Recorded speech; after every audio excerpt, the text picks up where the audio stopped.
हैदराबाद के रास्ते तेलंगाना की राजनीति का कौन सा चैप्टर खुल रहा है? हैदराबादी भाईजान अपनी सियासत में कौन सा नया पकवान तल रहे हैं? कौन सी लकीर पर केसीआर मार्का सियासत की सिट्टी पिट्टी गुम होने वाली है? और कौन से पैतरे से तेलंगाना की राजनीति में फंस गई कांग्रेस? जवाब है हैदराबाद मुक्ति दिवस, यानी हैदराबाद डे।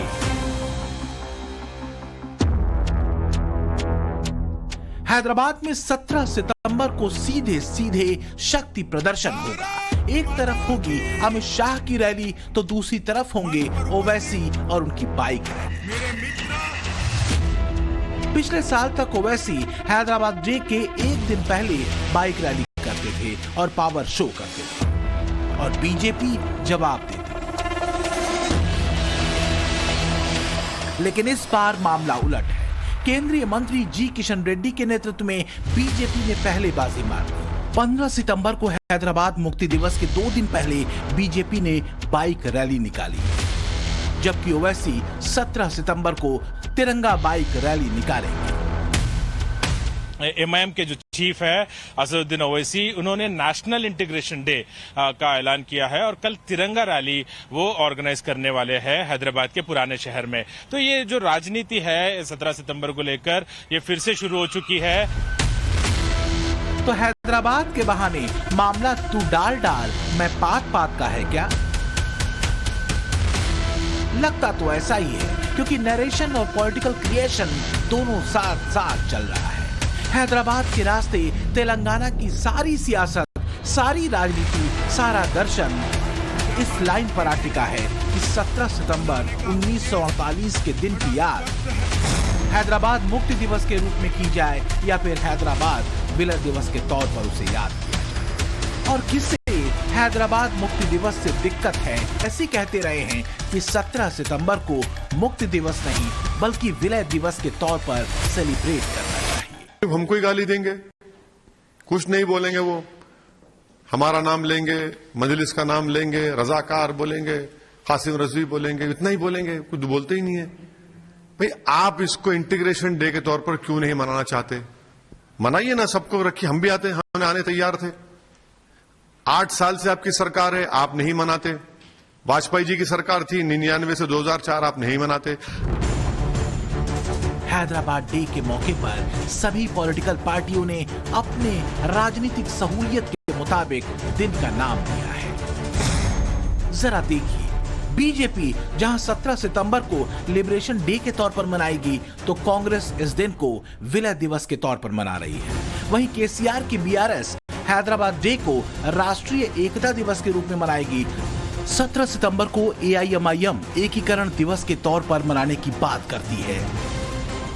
हैदराबाद में 17 सितंबर को लेकर फिर से एक बार राजनीति शुरू हो चुकी है। बीजेपी पिछले साल से, जहां पे अमित शाह ने खुद आकर ये जो लिबरेशन डे है, हैदराबाद लिबरेशन डे मतलब विमोचन दिन सेलिब्रेट करना शुरू किए थे, और उसके बाद जो कि बीआरएस जबकि टीआरएस पार्टी थी, जब टीआरएस और बीआरएस पार्टी जो थी पावर में आने से पहले 2014 से पहले ये मांग करती थी कांग्रेस सरकार से कि हैदराबाद लिबरेशन डे बनाना चाहिए।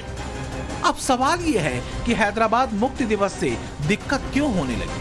क्या ये माना जा रहा है कि मुक्ति दिवस का नाम देने पर मुस्लिम नाराज हो जाएंगे? नहीं, हिंदुस्तान में जो हैदराबाद दक्कन को मर्ज कर दिया गया है वो बहुत अच्छा काम है। इसलिए अगर मर्ज नहीं करते तो जंग होती थी, उसमें जो कई जो लोग मारे जाते थे। लेकिन जो वक्त के बादशाह थे मीर उस्मान अली खान बहादुर, उन्होंने अपने दिमाग और दिल से काम करके हिंदुस्तान को जो है सो हिंदुस्तान में हैदराबाद दक्कन को मर्ज कर दिए। जब से आज तक कोई ऐसा वाक़े, ऐसा सेलिब्रेशन मनाना, कोई जो है सो निजाम का दौर बुरा था बोल के मनाना नहीं हुआ था। अब ये पूरा जो है ना, ये इलेक्शन की तैयारी है, इसको पॉलिटिकल बना रहे हैं। इसमें जो है सो कुछ लोग निजाम गलत था बोल के बता रहे हैं, कुछ जो लोग निजाम अच्छा था बोल के बता रहे हैं, कुछ लोग जो है सो ये खुशी का दिन है बोल के बता रहे। अभी तक कुछ भी नहीं किए। अभी क्या है कि लोगों का सेंटिमेंट से खेल रहा लोग। अब इंटीग्रेशन का मतलब क्या है जी? सब कम्युनिटीज को, हिंदू ना मुस्लिम को मिलके चलने के लिए उसको इंटीग्रेशन बोलते हैं। अब क्या नया ड्रामा बना रहा है जी? मैं हैदराबाद में पूरा इधर बैलेंस में देख चुका हूँ, क्योंकि अब इलेक्शन नजदीक आ रहे हैं। लोगों का सेंटिमेंटल से खेल के वोटा दलवाने के लिए सब बना रहे हैं। मुझे तो ऐसा लग रहा है इलेक्शंस के लिए चल रहा है, इसलिए कि अभी जो नया दंगल में ये भी उतर गया है, तो ये अपना मजलिस भी उतर गया। इंटीग्रेशन डे समथिंग लगाकर जो उन लोगों एक बड़े बैनर भी बना दिए, तो ये पूरा इलेक्शंस के लिए। हैदराबादी भाईजान परेशान है। कहीं ऐसा तो नहीं कि हैदराबाद के बाहर दूसरे राज्यों में मिली सियासी चोट की खींच अब हैदराबाद के भीतर जमीन खिसकने के डर में तब्दील हो चुकी है। विरोधाभास देखिए कि रजाकारों का जिक्र करते ओवैसी खुद सार्वजनिक मंचों से ये बात कई बार कह चुके हैं कि जो रजाकार थे वो पाकिस्तान चले गए और जो वफादार थे वो हिंदुस्तान में रहे। तो फिर हैदराबाद मुक्ति दिवस से दिक्कत क्या है? क्योंकि उस दिन हैदराबाद को मुक्त कराया गया था रजाकारों के शासन से, निजाम के शासन से। वो एकता दिवस नहीं था, उस दिन तो उसे मुक्त कराया गया। मुक्त करा के जब बाद में विलय होता है, घोषणा होती है, वो एकता माना जाएगा कि एक हुआ। और इसका मतलब आप इसे एकता दिवस कह के, वो हमारी जो सेनाएं थी जिन्होंने बहादुरी के साथ जाकर के वहां पे इसको मुक्त कराया।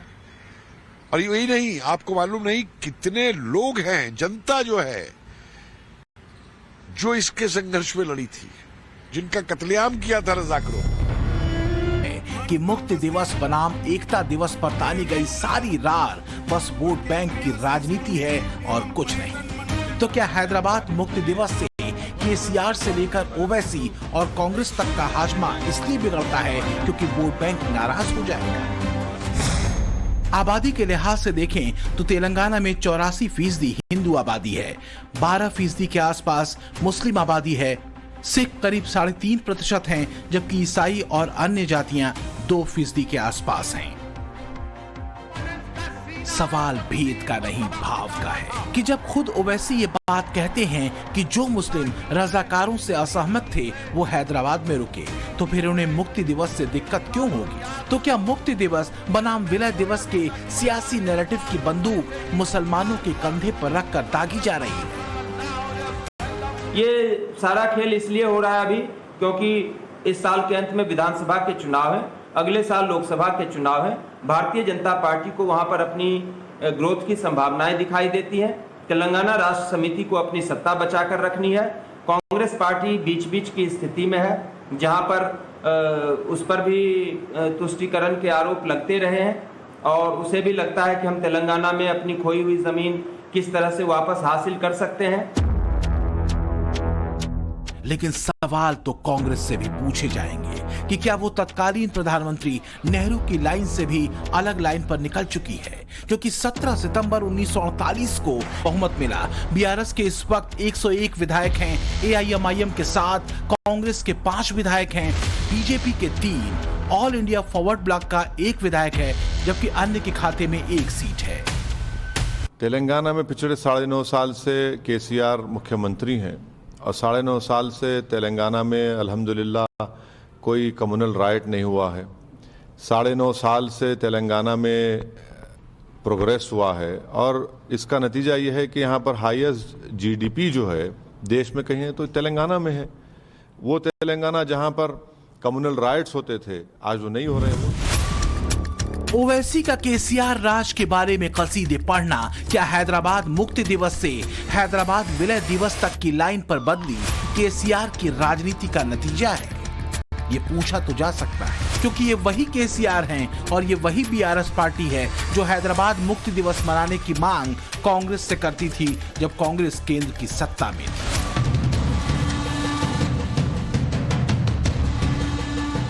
तेलंगाना की राजनीति में हर दांव चला जा रहा है, पर मुद्दा उन विषयों से कन्नी काटने का है जो वोट बैंक को सूट नहीं करते। लेकिन भाईजान और उनके केसीआर की चिंता एक और भी है, वो है हैदराबाद में बीजेपी की बढ़ती बैठ, जिसका एहसास 2020 के निकाय चुनाव में केसीआर और ओवैसी दोनों को हो चुका है। 3 साल पहले हुए हैदराबाद के निकाय चुनावों में बीजेपी दूसरी बड़ी पार्टी बनकर उभरी। टीआरएस को जहां 55 सीटें हासिल हुई तो बीजेपी को 48 सीटों पर विजय हासिल हुई। वहीं एआईएमआईएम को 44 सीटें मिली। कांग्रेस महज 2 सीटों पर सिमट कर रह गई। इसी तरह 2019 के लोकसभा चुनाव में भी बीजेपी का बढ़ता जनाधार बीआरएस और एआईएमआईएम को साथ खड़े रहने को मजबूर कर रहा है। 2019 के लोकसभा चुनाव में भी करीब 20% वोट शेयर के साथ 4 सीटें जीतकर बीजेपी दूसरे नंबर पर रही थी। हालांकि केसीआर की टीआरएस को सबसे ज्यादा 9 सीटें मिली थी। वहीं ओवैसी की पार्टी को 1 और कांग्रेस को 3 सीटों पर जीत मिली थी। ओवैसी और केसीआर की जुगलबंदी इसलिए तेलंगाना और हैदराबाद में सधी हुई है। कांग्रेस को फिलहाल अपना वोट शेयर बचाए रखने की चुनौती है। यही वजह है कि हैदराबाद मुक्ति दिवस की बजाय विलय दिवस पर जोर है। लेकिन बीजेपी अपनी लाइन पर कायम है। अब ये लाइन 2023 और 24 की जंग में क्या तस्वीर खींचेगी, देखना होगा। Bureau report, times now, Navbharat.